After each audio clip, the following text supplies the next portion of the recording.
Special Mahal تعمیر کرے گا، اللہ اپنے اسپیشل محل میں جگہ دے گا۔ صحیح روایت ہے، حدیث پڑھ دیتا ہوں، صحیح روایت ہے مسند احمد بن حنبل کی، عن ابی مالک الاشعری رضی اللہ تعالی عنہ قال قال رسول اللہ صلی اللہ علیہ وسلم ان فی الجنة غرفا یرى ظاہرها من باطنها وباطنها من ظاہرها اعد اللہ لمن اطعم الطعام واعلن الكلام وتابع الصيام وصلى بالليل والناس نيام۔ مسند احمد بن حنبل کی صحیح روایت ہے، ابو مالک اشعری رضی اللہ تعالی عنہ کہتے ہیں جناب محمد رسول اللہ صلی اللہ علیہ وسلم نے ارشاد فرمایا ان فی الجنة غرفا، جنت میں کچھ محل ہیں، یرا ظاہرها من باطنها، جس کا باہر کا حصہ اندر سے، اندر کا حصہ باہر سے نظر آئے گا، اتنا بہترین اور اتنا چمکدار ہوگا۔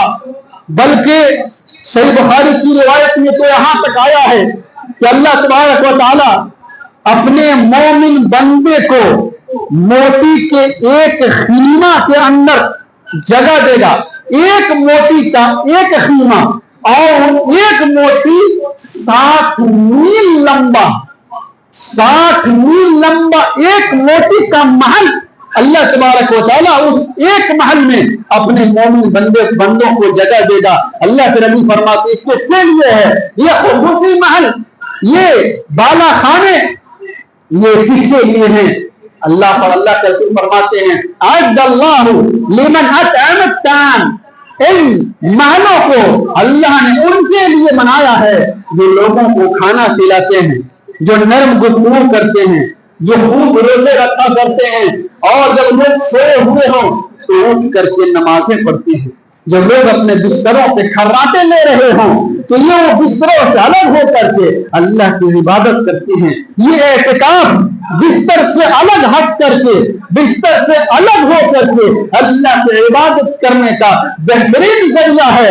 اس لیے اعتکاف کیجیے، اور اعتکاف میں نفلی عبادت کیجیے۔ جتنی زیادہ آپ نفلی عبادت کریں گے، جتنی زیادہ آپ نفلی نمازیں پڑھیں گے، اتنا زیادہ اللہ تبارک و تعالیٰ آپ کا درجہ بلند فرمائے گا۔ صحیح مسلم کی صحیح روایت ہے، صحیح مسلم کی روایت عن جابر بن عبد الله العامري قال لقيت ثوبان مولى رسول الله صلى الله عليه وسلم فقلت اخبرني بعمل يدخلني الله الجنه او قال بحب الاعمال الى الله الى اخر الحديث۔ حضرت معدان بن ابی طلحہ العامری کہتے ہیں کہ میں نے ثوبان، لقیت ثوبان، میں حضرت ثوبان جو رسول اللہ صلی اللہ علیہ وسلم کے غلام ہیں، میں ان سے ملا جو آپ صلی اللہ علیہ وسلم کی خدمت کیا کرتے تھے۔ حضرت ثوبان سے میں نے ملا اور میں نے ان سے سوال کیا کہ آپ مجھے ایسا عمل بتلائیے جس کے ذریعے سے میں جنت میں داخل ہو جاؤں۔ حضرت معدان کہتے ہیں کہ جب میں نے سوال کیا کہ ایسا عمل جس کے ذریعے سے میں جنت میں داخل ہو جاؤں، ثوبان خاموش رہے۔ میں نے دوسری بار سوال کیا، پھر خاموش رہے۔ میں نے تیسری بار سوال کیا، فقال سألت عن ذلك رسول اللہ صلی اللہ علیہ وسلم، کہا کہ میں نے بھی جناب محمد رسول اللہ صلی اللہ علیہ وسلم سے سوال کیا تھا۔ اللہ کے نبی جناب محمد رسول اللہ صلی اللہ علیہ وسلم نے کہا علیک بکثرۃ السجود، تم زیادہ سے زیادہ سجدے کرو، زیادہ سے زیادہ نفلی نمازیں پڑھو۔ فإنك لن تسجد لله سجدة إلا رفع الله بها درجة وحتى عنها خطیہ۔ جتنا زیادہ آپ سجدہ کریں گے اس سجدے کے مطابق، اس نفلی نماز کے مطابق اللہ آپ کے درجہ کو بلند کرے گا اور اللہ آپ کے گناہ کو مٹائے گا۔ جنت میں جانے کا یہ بہترین ذریعہ ہے کہ آپ زیادہ سے زیادہ نفلی نمازیں پڑھیے۔ نفلی نمازیں آپ پڑھیں گے، زیادہ سے زیادہ نمازوں کا اہتمام کریں گے تو جناب محمد رسول اللہ صلی اللہ علیہ وسلم کی رفاقت نصیب ہوگی، اللہ کے رسول کا ساتھ نصیب ہوگا۔ اس سے بڑی بات اور کیا ہو سکتی ہے؟ حضرت ربیعہ بن کعب رضی اللہ تعالیٰ عنہ کہتے ہیں کن تو ابھی تو رسول اللہ صلی اللہ علیہ وسلم حاجتی، میں رات کو اللہ کے نبی جناب محمد رسول اللہ صلی اللہ علیہ وسلم کے ساتھ رہتا تھا، آپ کے وضو کا پانی لاتا تھا، آپ کی ضرورت پوری کرتا تھا۔ ایک مرتبہ اللہ کے نبی نے کہا